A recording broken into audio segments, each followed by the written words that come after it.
बहुत समय पहले की बात है, जब पृथ्वी पर अधर्म और अन्याय बढ़ता जा रहा था। राक्षसों और दुष्ट शक्तियों ने देवताओं और साधु संतों का जीवन दूभर कर दिया था। उस समय हिरण्यकश्यप नाम का एक शक्तिशाली असुर राजा था। वह देवताओं और धर्म का कट्टर विरोधी था। हिरण्यकश्यप के पिता का नाम कश्यप ऋषि और माता का नाम दिति था। हिरण्यकश्यप का भाई हिरण्याक्ष भी एक अत्यंत क्रूर राक्षस था, जिसे भगवान विष्णु ने वराह अवतार लेकर मारा था। हिरण्याक्ष की मृत्यु से हिरण्यकश्यप बहुत क्रोधित हुआ और उसने भगवान विष्णु से बदला लेने की ठान ली। तपस्या और वरदान। अपने भाई की मृत्यु के बाद हिरण्यकश्यप ने ब्रह्मा जी की घोर तपस्या शुरू की। उसने कई वर्षों तक कठोर तप किया, जिससे ब्रह्मा जी प्रसन्न हो गए। ब्रह्मा जी ने प्रकट होकर उससे वरदान मांगने को कहा। हिरण्यकश्यप ने अमरत्व का वरदान मांगा, लेकिन ब्रह्मा जी ने यह कहकर इनकार कर दिया कि यह संभव नहीं है। तब हिरण्यकश्यप ने एक चालाकी भरा वरदान मांगा। एक, वह किसी मनुष्य या जानवर के द्वारा मारा न जा सके। 2, न दिन में मरे न रात में। 3, न घर के अंदर मरे न घर के बाहर। 4, न आकाश में मरे न पृथ्वी पर। 5, न किसी अस्त्र से मरे न किसी शस्त्र से। ब्रह्मा जी ने इस वरदान को स्वीकार कर लिया। हिरण्यकश्यप को विश्वास था कि इस वरदान के कारण उसे कोई नहीं मार सकता। उसने स्वयं को अजेय मान लिया और अत्याचारी बन गया। हिरण्यकश्यप का आतंक। वरदान प्राप्त करने के बाद हिरण्यकश्यप ने देवताओं और ऋषिमुनियों पर अत्याचार करना शुरू कर दिया। उसने स्वयं को भगवान घोषित कर दिया और सभी से अपनी पूजा करने का आदेश दिया। जो लोग उसका विरोध करते, उन्हें वह कठोर दंड देता। हिरण्यकश्यप का पुत्र प्रहलाद, जो एक अत्यंत धार्मिक और भगवान विष्णु का परम भक्त था, अपने पिता के विचारों से बिल्कुल विपरीत था। बचपन से ही प्रहलाद ने विष्णु की भक्ति को अपने जीवन का उद्देश्य मान लिया था। प्रहलाद की भक्ति। हिरण्यकश्यप ने प्रहलाद को अपनी तरह बनाने के लिए हर संभव प्रयास किया। उसने अपने पुत्र को शिक्षा देने के लिए दैत्यों के गुरु शुक्राचार्य के पास भेजा, लेकिन प्रहलाद ने विष्णु की भक्ति नहीं छोड़ी।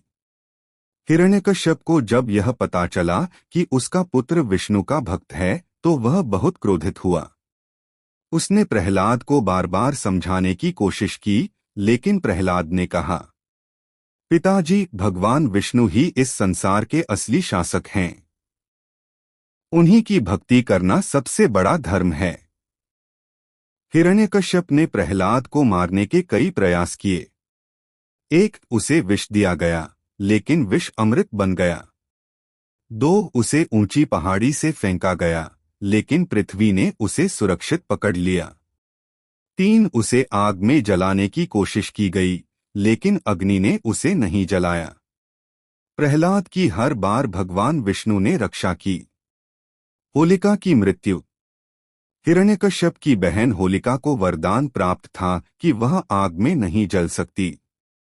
हिरण्यकश्यप ने प्रहलाद को आग में जलाने के लिए होलिका से मदद मांगी। होलिका प्रहलाद को गोद में लेकर आग में बैठ गई, लेकिन भगवान विष्णु की कृपा से होलिका जलकर भस्म हो गई और प्रहलाद सुरक्षित बच गया। इस घटना से हिरण्यकश्यप और अधिक क्रोधित हो गया।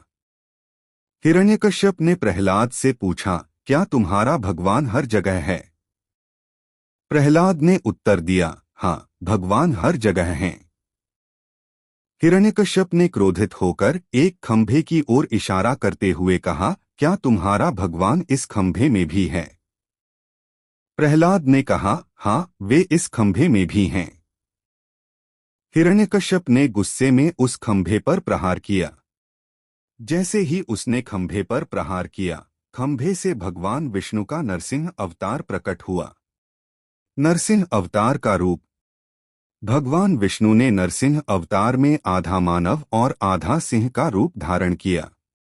उनका सिर सिंह का था और शरीर मानव का। उनका यह रूप हिरण्यकश्यप के वरदान की शर्तों को तोड़ने के लिए था।